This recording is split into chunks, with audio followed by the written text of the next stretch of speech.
Olá, alunos do segundo ano do Colégio Caldas, mais uma videoaula de Química.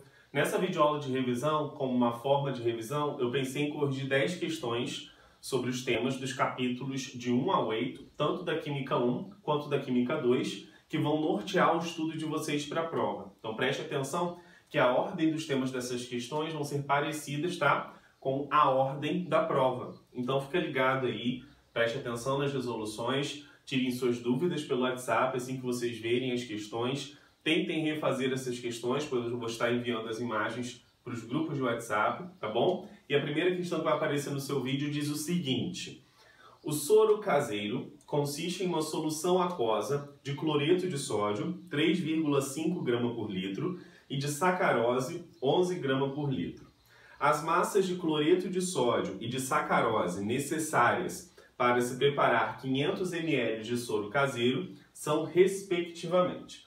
Bom, então nós sabemos que o soro caseiro tem essas duas substâncias, cloreto de sódio e sacarose, nessas concentrações aí apresentadas, e ele quer saber qual é a massa dessas substâncias para preparar 500 ml de soro caseiro.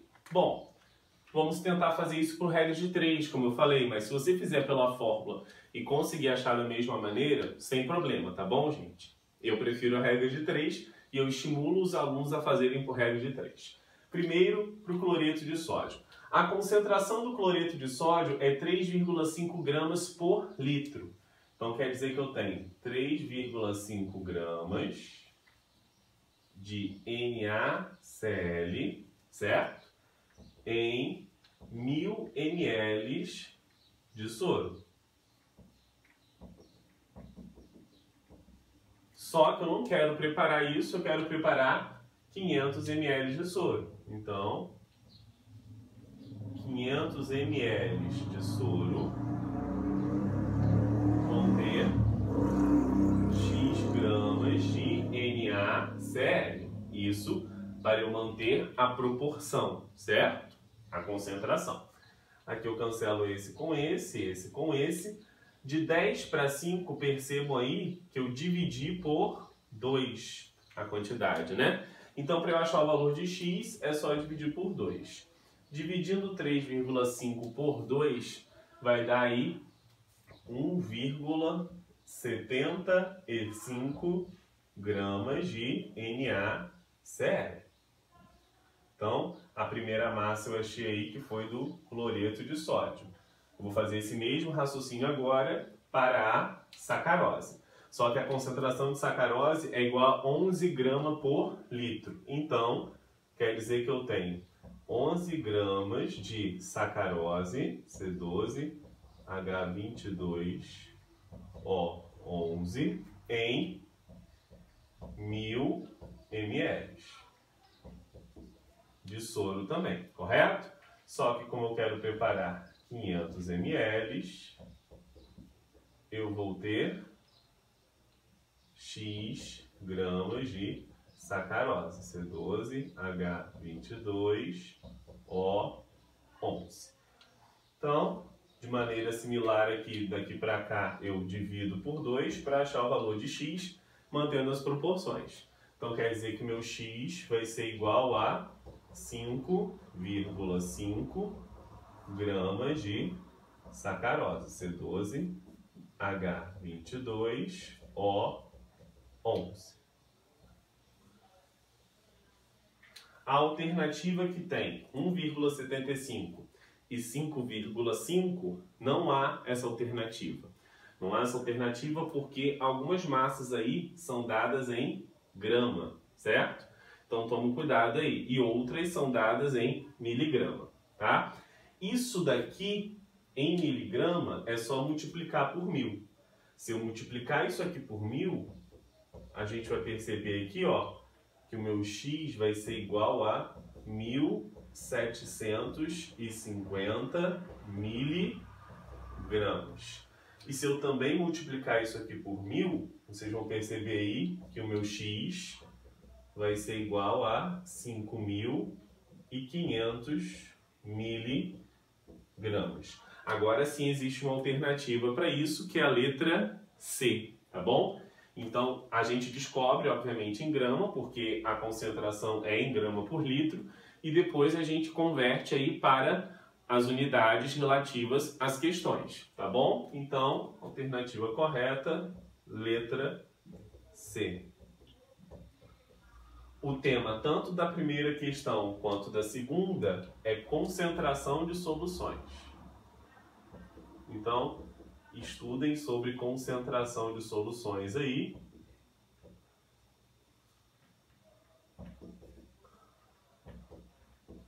Esse é um assunto que vai estar caindo bastante.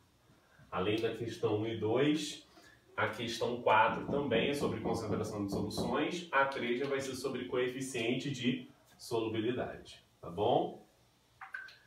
Bom, ok? Tudo certo? Vamos para a segunda questão. A segunda questão diz o seguinte: os xaropes são soluções concentradas de açúcar, sacarose. Em uma receita caseira, são utilizados 500 gramas de açúcar para cada 1,5 litro de água. Nesse caso, a concentração em mol por litro de sacarose nesse xarope é de aproximadamente. Bom, ele falou que eu tenho 500 gramas de açúcar em 1,5 litro de água. E ele quer aqui a concentração em mol por litro. Certo? Então ele quer essa concentração aqui, 1 mol por litro. Bom, a primeira coisa que nós temos que fazer é transformar esses 500 gramas de açúcar em mol. Essa quantidade de mol vai estar presente em 1,5 litro, depois nós relacionamos para 1 litro, tá bom? Bom, como é que eu transformo essa quantidade em gramas de açúcar para mol? Relacionando com a massa molar da sacarose que nos foi fornecida aí na questão. A massa molar da sacarose é igual a 342 gramas por mol. Então quer dizer que 1 mol de sacarose, C12H22O11, possui 342 gramas. Só que eu quero saber a quantidade em mol que tem em 500 gramas. Em 500 gramas eu vou ter X mol de sacarose, C12H22O11. Bom, fazendo essa conta aí, vocês vão perceber que o X vai ser igual a aproximadamente 1,46 mol de sacarose, C12H22O11. Essa quantidade em mol, que representa essa quantidade de massa, está em 1,5 litro. Então, 1,46 mol de sacarose, C12H22O11, estão presentes em 1,5 litros, certo? Só que eu quero saber a quantidade em mol por 1 litro. Então aqui, ó, 1 litro, eu vou ter X mol de C12H22O11. Então quer dizer que o meu X aqui, ó, vai ser igual a 1,46 dividido por 1,5. Meu X vai ser aproximadamente 0,97 mol por litro, tá bom? E aí a alternativa que tem essa quantidade em mol, sim, será a minha letra D, porque aqui não tem 0,97, tem 1 mol por litro, tá bom? Então se a gente aproxima mais isso daqui, a gente vai perceber que é 1 mol por litro, tá bom? Ele pede aí aproximadamente. Letra D. Correto, galera? Sim. Vamos agora para a questão 3. A questão 3 fala o seguinte: considere o gráfico abaixo. Eu projetei esse gráfico aqui no quadro. E ele pergunta na letra A, classifique a dissolução do sal em endotérmica ou exotérmica. O que é uma dissolução endotérmica ou exotérmica? Uma dissolução endotérmica é que, quando eu aumento a temperatura, certo?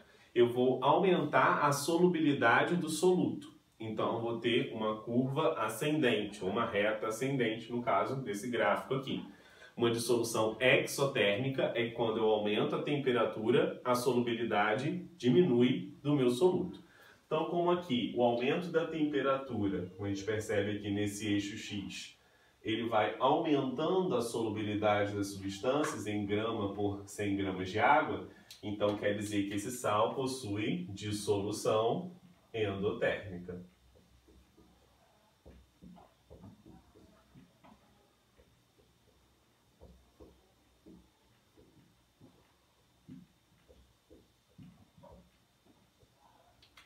Correto, galera? Sim? Vamos para a letra B. Qual é a massa de cloreto de amônio necessária para preparar 320 gramas de uma solução aquosa saturada desta substância a 80 graus Celsius? Eu quero preparar 320 gramas de uma solução aquosa saturada a 80 graus Celsius. Essa massa aqui, os 320 gramas, refere-se tanto à massa do soluto quanto à massa do solvente. Então, tomem cuidado com este detalhe. A temperatura é 80 graus Celsius. A 80 graus Celsius, nós percebemos aqui, ó, que a solubilidade é igual a 60 gramas do cloreto de amônio em 100 gramas de água, tá bom? Então, quer dizer que eu tenho 60 gramas de NH4Cl presentes em 100 gramas de água. Só que, como eu relaciono a massa do cloreto de amônio com a massa da solução, na hora de relacionar aqui, eu também tenho que relacionar com a massa da solução.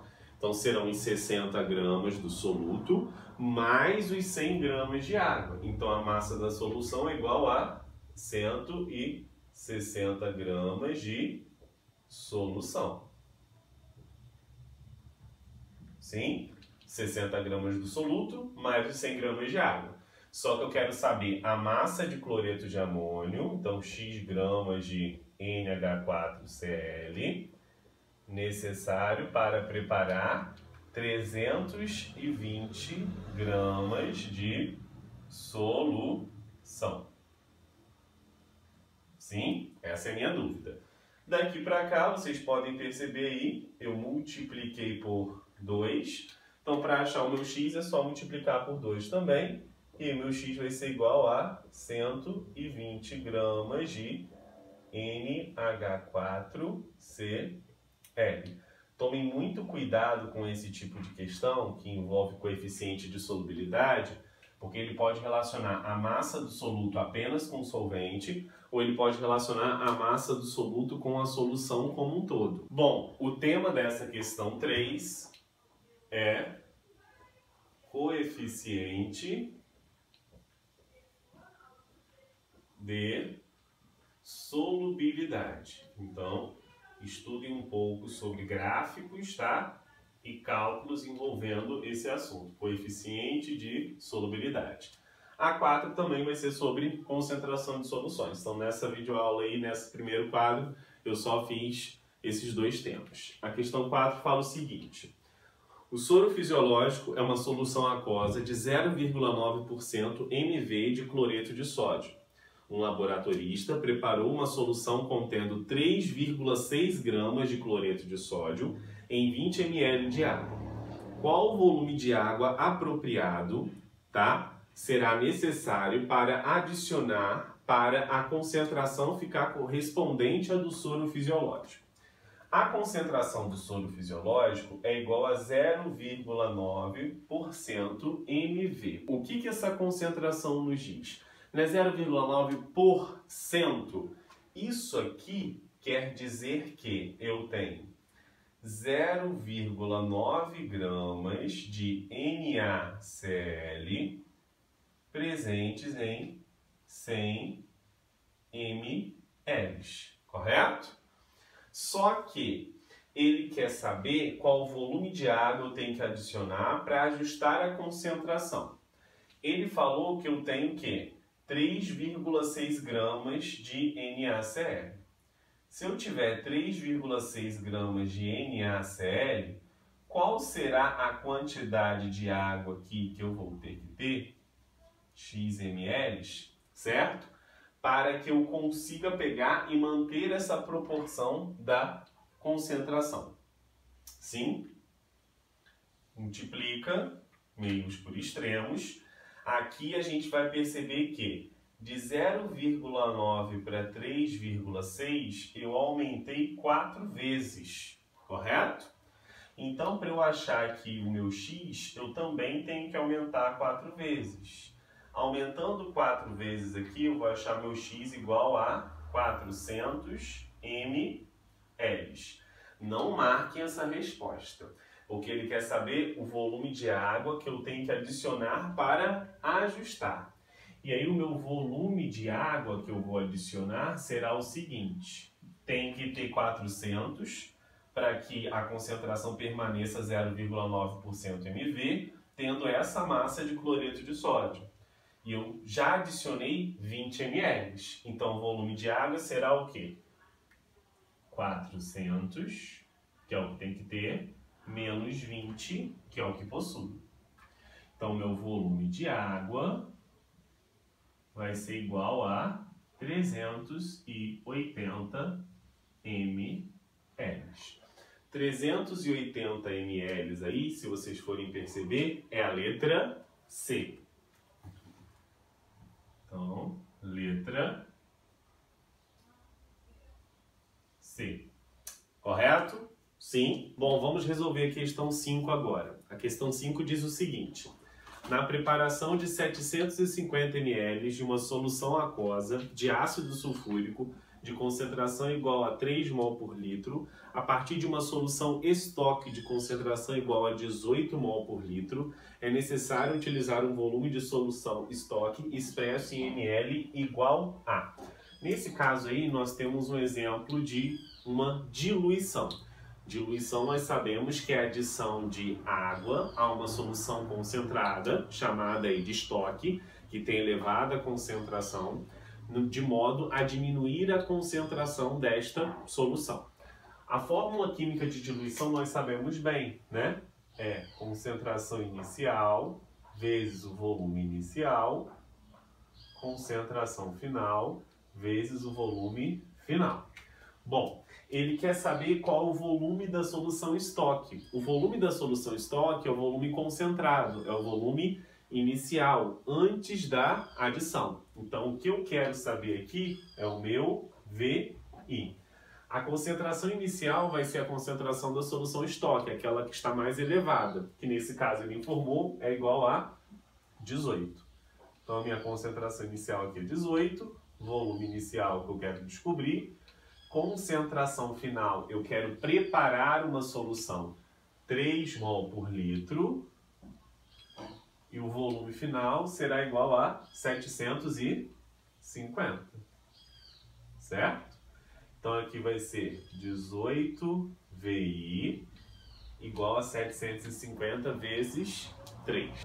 Será igual a 2.250. Então eu vou passar esses 18 para lá dividindo. 125 ml. Ok? Então a alternativa aí que tem 125 ml seria a minha letra B.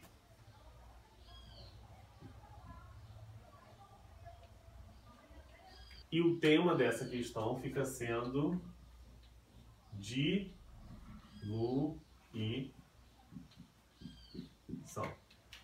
Correto? Sim, gente? Vamos à questão 6 agora. A questão 6 diz o seguinte: o hidróxido de alumínio, AlOH3, é utilizado para combater a acidez estomacal. Para neutralizar o ácido clorídrico contido em 200 ml de suco gástrico na concentração 0,1 mol por litro, é necessário uma massa em gramas do referido ácido igual a. e ele dá um dado aí que a massa molar do hidróxido de alumínio é igual a 78 gramas por mol. Olha só, gente. Esse ácido que está presente no suco gástrico, ele está com essa concentração, 0,1 mol por litro, e eu tenho 200 ml. Essa substância, o hidróxido de alumínio, é a substância presente no antiácido, certo? Bom, a primeira coisa que nós temos que pensar aqui é que quando eu tenho 1 mol do hidróxido de alumínio, eu reajo com 3 mols do ácido, tá bom? Primeiro eu vou calcular a quantidade em mol do ácido que está presente nos meus 200 ml, porque eu não quero neutralizar o que está presente em 1 litro, senão seria 0,1. Eu quero neutralizar o que está presente nos 200 ml. Então aqui o meu primeiro passo seria calcular a quantidade de mol dos 200. Então eu sei que 0,1 mol de HCl estão presentes em 1000 ml. Só que eu não tenho 1000, eu tenho apenas 200 ml. Em 200 ml eu vou ter X mol de HCl. Então aqui eu cancelo. 0,1 vezes 2 vai dar 0,2. 0,2 dividido por 10 vai dar 0,02. Então, meu X aqui, 0,02 mol de HCl. Bom, a minha segunda etapa vai ser o seguinte. Vai ser descobrir a quantidade em mol de AlOH3 que reage com essa quantidade em mol de HCl. E como é que eu descubro isso? Pela proporção que eu destaquei no início. Para cada 1 mol de AlOH3, eu reajo com 3 mol de HCl, certo? Só que eu quero saber a quantidade em mol de AlOH3 que reage com 0,02 mol de HCl. Correto, gente? Sim. Então multiplica aqui, meios por extremo. Quer dizer que meu x vai ser igual a 0,0067 aproximadamente mol de AlOH3. Ainda não é isso que ele quer. Então vamos na nossa terceira etapa. Qual é a terceira etapa? Ele quer a massa em gramas. E ele disse aqui para mim que a massa molar do hidróxido de alumínio, ele falou isso na questão, é igual a 78 gramas por mol. Ele já deu essa massa molar prontinha. Olha que bom, né?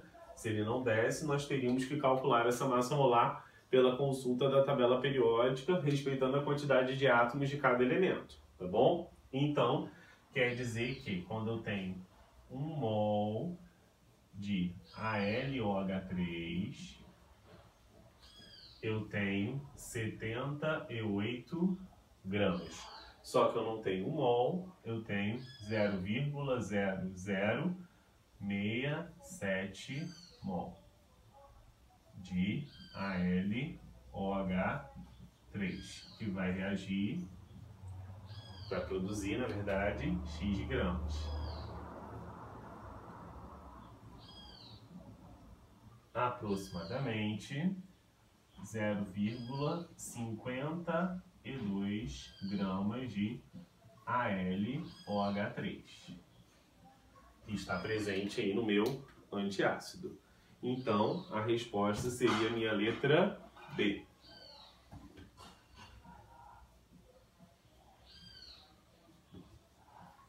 E a questão 6, antes de começarmos a parte de orgânica, é uma questão que fala sobre mistura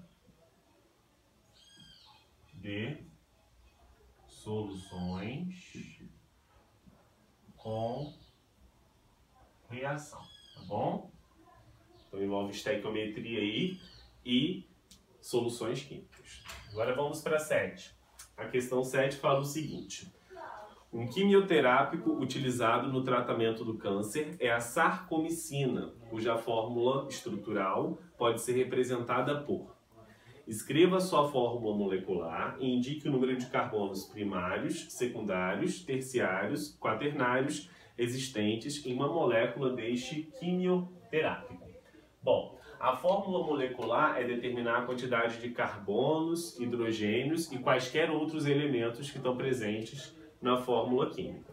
Então aqui, a quantidade de carbonos, nós sabemos que nessa fórmula aqui, de bastão, como aqui eu estou representando um pentágono, cada vértice do pentágono é um carbono. Então aqui nós temos 5 carbonos, com mais um 6, com mais um 7. Então, C7. Agora nós vamos para os hidrogênios. Aqui eu tenho 2 hidrogênios. Aqui mais 2 hidrogênios. Aqui, como esse carbono já fez 3 ligações, um hidrogênio. Aqui ele já fez as 4, 1, 2, 3, 4. Aqui 1, 2, 3, 4. Já fez todas as ligações e aqui eu tenho hidrogênio. Então vamos contar os hidrogênios. Aqui 1, 2, 3, 4, 5, 6, 7, 8. Então, C7, deixa eu botar aqui um pouco mais para cá, fica mais bonitinho. C7, H8. Agora, oxigênios. Eu tenho 1, 2, 3. O3. Então, contando de novo. 5, 6, 7. Carbonos, ok. Hidrogênios. 1, 2, 3, 4, 5, 6, 7, 8. O3, 1, 2, 3. Essa é a nossa fórmula molecular. É a primeira parte da questão. Agora ele pede o número de carbonos primários, secundários, terciários e quaternários. Olha só. Primário é aquele carbono que só está ligado a apenas um outro carbono, secundário ligado a 2, terciário ligado a 3, quaternário igual a 4. Se o carbono não tiver ligado a nenhum outro carbono, ele também é considerado primário. Então primário é um ou nenhum. Tá? Nesse caso aqui, este carbono está ligado a outros 2, então ele é secundário. Aqui também, secundário. Aqui, terciário. Aqui está ligado a só um, primário. Aqui, terciário, está ligado a 1, 2, 3. Aqui, primário. E aqui, secundário. Então, carbonos primários, nós temos 2. Secundários, nós temos 1, 2, 3. Terciários, nós temos 2. Então, já somou os meus 7 aqui, certo? Quaternário, nem. Ok? Sim, galera? Bom, vamos então agora à nossa próxima questão, que é a questão 8. A questão 8 fala o seguinte. Considere as seguintes substâncias e as suas fórmulas estruturais. Então aí eu tenho a substância 1, que é o antídoto efetivo no envenenamento por arsênio. A2, que é o gás mostarda usado nas guerras químicas. A3, uma das substâncias responsáveis pelo cheiro desagradável do gambá. E A4, uma das substâncias responsáveis pelo cheiro de alho. Qual ou quais podem ou pode ser classificado como uma cadeia alifática, normal, insaturada, heterogênea? Então vamos lembrar aqui quais são os conceitos referentes a esse nome em relação à classificação das cadeias. A alifática é uma cadeia aberta, ou ainda alguns livros falam que é uma cadeia não aromática. Aqui nós vamos utilizar o termo aberta, tá? Então aqui eu teria uma cadeia aberta. Uma cadeia normal é que possui apenas carbonos primário e secundário. Insaturada é quando tem carbonos fazendo dupla ou tripla. E heterogênea é quando a cadeia carbônica é interrompida por um heteroátomo, que eu vou representar aqui por X. Certo? Então esse aqui seria o meu heteroátomo. Vamos ver cada um, 2, 4 itens aí para saber qual é a cadeia que tem essas características. A primeira cadeia ela é aberta, ela é normal, porque só tem carbonos primários e secundários aqui. Ela é insaturada? Não. Falta aqui a presença da insaturação. Então a minha 1 já fica como incorreta, tá? A 2, ela é uma cadeia aberta. Ela é normal, só tem carbonos primário e secundário. Ela também não é insaturada, então falta ligação dupla aqui nessa também. A 3, ela é aberta, ela é normal, só tem carbonos primário e secundário. Ela é insaturada, porque eu tenho a presença da ligação dupla aqui, ó, que os exemplos anteriores não tinham. Ela é heterogênea? Sim, ela é heterogênea, porque a sequência de carbonos aqui, ó, é interrompida por um heteroátomo, que é o meu enxofre aqui. Então, o enxofre interrompendo a sequência de carbonos faz essa cadeia ser heterogênea, tá bom? Então, essa cadeia 3, ela consegue englobar os 4 critérios de classificação que nós vimos aí. Logo, seria a cadeia 3, o composto 3 aí. Correto, gente? Bom, vamos para a questão 9. A questão 9 fala o seguinte: assinale a única alternativa correta em relação ao composto que apresenta a estrutura a seguir. E aí está o composto que apresenta a estrutura a seguir aqui. Tá? Bom, é um alceno? Bom, para ser um alceno, ele tem que fazer ligações duplas, tem que ter uma ligação dupla na cadeia carbônica. E aqui eu não tenho carbonos fazendo ligação dupla, como vocês podem perceber. Então isso daqui, na verdade, é um alcano. Um alcano, carbonos só fazem ligações o quê? Simples, como nós já vimos. Correto? Apresenta um radical N-propila, seria o propil, no carbono 4. Então nós temos que identificar a cadeia principal, numerar e ver se tem um propil, um N-propil no carbono 4. Quem seria minha cadeia principal aqui? 1, 2, 3, 4, 5, 6, 7, 8, 9. 1, 2, 3, 4, 5, 6. 1, 2, 3, 4, 5, 6, 7, 8. 1, 2, 3, 4, 5, 6, 7, 8.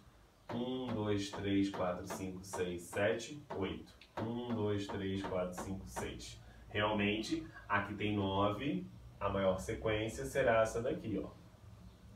E vem para cima. Correto?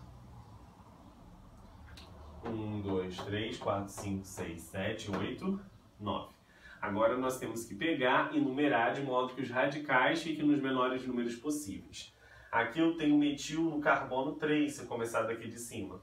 Ao passo que se eu começar daqui, eu vou ter um isopropil no carbono 4. Então é melhor começar da numeração da direita aqui de cima e seguir para lá. Então, 1, 2, 3, 4, 5, 6, 7, 8, 9. Correto? Bom, ele diz que tem um radical N-propil no carbono 4. No carbono 4 aqui, eu tenho um radical que tem 2 carbonos. Esse radical que tem 2 carbonos é o meu etil. Tá bom? Então tá incorreto aí. Letra B. Apresenta 2 radicais propila. Não. Aqui eu só tenho esse radical aqui no carbono 6, que nem é propil, ou propilo, que é uma questão mais antiga essa. Esse é o que nós chamamos de isopropil, certo? Ele tem essa configuração de triângulo, tá bom? Letra D. Apresenta 2 radicais etila. Aqui eu não tenho 2 radicais etila, não. Apresenta 2 radicais metila. Sim, apresenta 2 radicais metila. Seria esse daqui, que é o metil, e esse aqui também, metil. Tá? Pode chamar de metila também, essa daqui é uma questão um pouco mais antiga, tá? Então, a correta aí seria a minha letra E.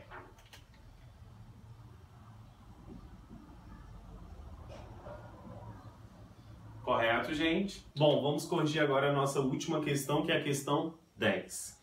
Dê o nome sistemático das substâncias, né? Então aqui nós temos hidrocarbonetos, compostos formados apenas por carbono e hidrogênio. Nós temos que identificar a cadeia principal, os radicais e seguir aquelas regras de nomenclatura que nós vimos na videoaula. Aqui nós temos um alcano, então nós sabemos que o infixo vai ser AN, ligações simples entre carbonos. A cadeia principal aqui no caso vai ser a linear, né? Percebam comigo, ó. 1, 2, 3, 4, 5, 6, 7, 8, 9. 1, 2, 3, 4, 5, 6, 7, 8. 1, 2, 3, 4, 5, 6. Então, aqui tem maior número de carbonos, é essa. Será a minha principal. Agora eu vou numerar de modo que os radicais fiquem nos menores números possíveis. Como aqui eu tenho uma ramificação mais próxima dessa extremidade do que desta, eu vou começar da direita. 1, 2, 3, 4, 5, 6, 7, 8, 9. Nesse caso aqui nós temos um metil e um isopropil. Como os radicais devem vir em ordem alfabética, eu vou começar com o isopropil. Então vai ficar 6 isopropil, 2 metil no nano. Correto? Sim. Bom, vamos para a letra B. Então, letra B, nós vamos ver que a cadeia principal novamente vai ser a linear. Lembra que nem sempre é bom contar todas as extremidades, mas nesse caso aqui, realmente não há dúvida. Agora nós vamos numerar de modo que os radicais fiquem nos menores números possíveis. Se eu começar da esquerda, 1, 2, 3, 4, 5. Da direita, 1, 2, 3, 4, 5, 6. Então é melhor da esquerda. 2, 3, 4, 5, 6, 7, 8, 9, 10, 11. Correto? E aí os nomes dos radicais em ordem alfabética sempre. Então nesse caso aqui, 6 etil, 5 metil. Quando eu tenho 11 carbonos, é um DEC. Ligações simples entre esses carbonos. AN, hidrocarboneto, O. Correto? Bom, vamos para C. Na C eu tenho um composto de cadeia fechada. Nesse caso, a fechada vai ser a cadeia principal. E nós vamos citar os radicais. Lembrar de colocar aquele prefixo indicativo da cadeia fechada, ciclo. Então, fechada é a minha cadeia principal. Agora eu vou começar a numerar dos radicais. Eu posso começar a numerar do etil ou do metil. Nesse caso, quando só tem 2 radicais no anel, você vai começar a numerar seguindo a ordem alfabética. Logo, 1, 2, 3, 4, 5, 6. Nome desse composto: 1 etil, 3 metil, ciclohexano.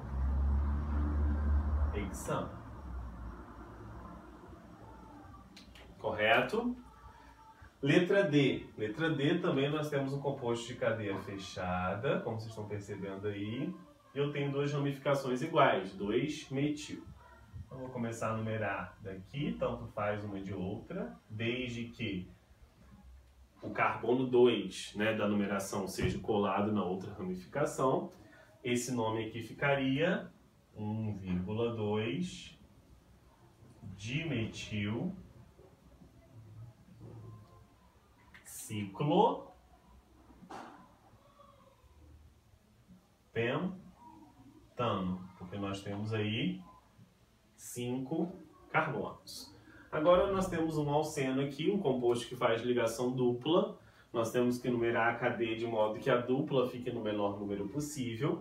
A cadeia principal deve conter também a ligação dupla, ok? Lembrando aí E quando eu tiver dupla ou tripla, elas devem estar presentes na cadeia principal. E agora nós vamos numerar de modo que a dupla fique no menor número possível. Partindo da esquerda, 1, 2, 3. Partindo da direita, 1, 2, 3. Tanto faz da esquerda ou da direita no carbono 3. Então, vamos para os radicais. 1, 2, 3 metil. 1, 2, 3 metil. Então, nesse caso, tanto faz a numeração, porque houve empate em todos os critérios de desempate.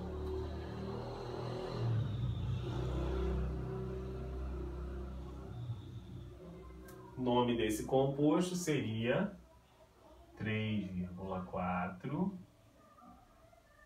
dimetil X. Eu separo porque aquele dígrafo Lia não existe nenhum par, que eu já falei isso. Posição da ligação dupla entre o 3 e o 4, menor número é o 3. Então, X3N. Correto? Bom, essa foi a nossa videoaula de revisão. Espero que vocês consigam fazer todos esses exercícios. Façam esses exercícios antes de conferir essa videoaula. Vou estar disponibilizando eles no grupo de WhatsApp, para que vocês consigam consolidar mais a aprendizagem. Façam uma excelente prova. Forte abraço a todos. Até a próxima videoaula. Tchau, tchau.